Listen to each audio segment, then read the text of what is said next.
Bonjour, aujourd'hui je vais vous raconter quelque chose qui m'a bien énervé ce week-end. Je suis Gaël Châtelain-Berry, bienvenue sur mon podcast Happy Work, le podcast francophone le plus écouté sur le bien-être au travail. N'hésitez surtout pas à vous abonner sur votre plateforme préférée, cela vous prend 2 secondes et c'est très important pour que Happy Work dure encore longtemps et en plus, de vous à moi, cela me fait très plaisir. Alors, que m'est-il arrivé ce week-end ? Eh bien, comme chaque week-end, je suis allé faire mes courses dans le Franprix qui se trouve juste à côté de chez moi. J'adore cet endroit. Les agents de caisse y sont très sympas, on est bien accueillis, tout le monde est souriant. Bref, c'est un endroit que j'affectionne particulièrement. Et vu que cela fait quelques années que j'y vais, je connais quasiment tout le monde. Bref, j'y suis comme à la maison d'une certaine manière. Mais ce week-end, quelque chose m'a profondément choqué. Et je n'y avais jamais prêté attention avant. Je me dirige vers les caisses et là, une énorme file d'attente. Enfin, énorme. On ne parle pas de 400 personnes non plus, mais il y avait une grosse file. Et là, l'agent de caisse qui est présent déclenche un enregistrement pour appeler quelqu'un à sa rescousse, pour ouvrir une deuxième caisse, histoire de désengorger la file d'attente. Et là, quelle ne fut pas ma surprise d'entendre une hôtesse de caisse est demandée à l'accueil. Le problème, vous l'avez entendu ou pas ? Une hôtesse de caisse est demandée à l'accueil. Et oui, l'annonce est genrée.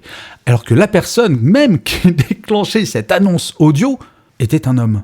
Et là, je me suis revu dans les années 60 ou 70 en disant « Bah oui, pour être un agent de caisse, faut forcément être une femme. » C'est tout de même incroyable, non ? Alors certes, je sais, il y a quelques métiers pour lesquels il semble compliqué de dégenrer. Je pense au métier de sage-femme, par exemple.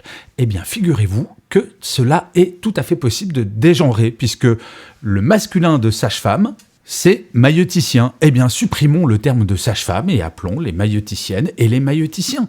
Mais au-delà des problématiques lexicales qui sont certes très compliquées à gérer, nous le savons, cela ne semble tout de même pas très compliqué de changer une annonce dans un magasin pour cesser de dire « une hôtesse de caisse est demandée à l'accueil ». On peut très bien dire « un agent de caisse est demandé à l'accueil ». Mais alors pourquoi est-ce que c'est si important ? Alors déjà, la première chose, c'est en ces temps de grande démission, cela me semble important de dégenrer absolument tous les métiers. Quel rapport avec la grande démission ? Ben écoutez, moi si jamais je suis un homme et je veux travailler chez Franprix et que j'entends cette annonce en permanence, une hôtesse de caisse est demandée, ben je ne vais pas postuler puisque je vais me dire « Ah non, ça c'est un métier de femme, donc je ne vais pas postuler ». Mais la deuxième raison, qui est encore plus évidente, vous imaginez l'homme qui est derrière sa caisse et qui est agent de caisse et qui entend toute la journée une hôtesse de caisse est demandée à l'accueil. En termes d'inclusion, c'est tout de même pas extraordinaire.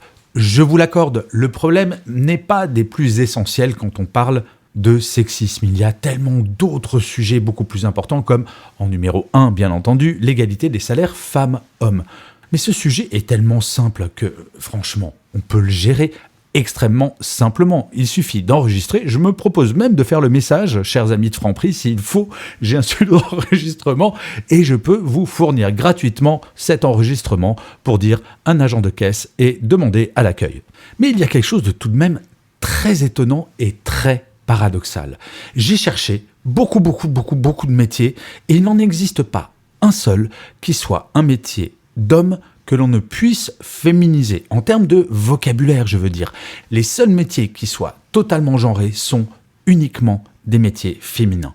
Ce qui, très paradoxalement, signifierait que les hommes ont moins de choix professionnels que les femmes. Et oui, quand on nomme un métier sage-femme, c'est pas évident, quand on est un homme, de se dire « ce métier est fait pour moi ». Eh bien, il est temps que cela évolue. Ok, encore une fois, j'assiste. Je sais très bien que cela peut sembler anecdotique par rapport à toutes les problématiques sur le sexisme et l'inégalité femmes-hommes. Et Dieu sait si j'en ai beaucoup parlé, que j'ai beaucoup écrit à ce sujet. Mais vraiment, parfois, le diable se cache dans les détails. Et ce petit détail chez Franprix, s'il vous plaît, changez-le. Je vous remercie 1000 fois d'avoir écouté cet épisode de Happy Work. N'hésitez surtout pas à mettre des pouces levés si vous êtes sur YouTube, à mettre des étoiles si vous êtes sur Apple Podcast, à partager quelle que soit la plateforme sur laquelle vous écoutez cet épisode. C'est très important pour que Happy Work dure encore longtemps. Je vous dis rendez-vous à demain et d'ici là, plus que jamais, prenez soin de vous. Salut les amis.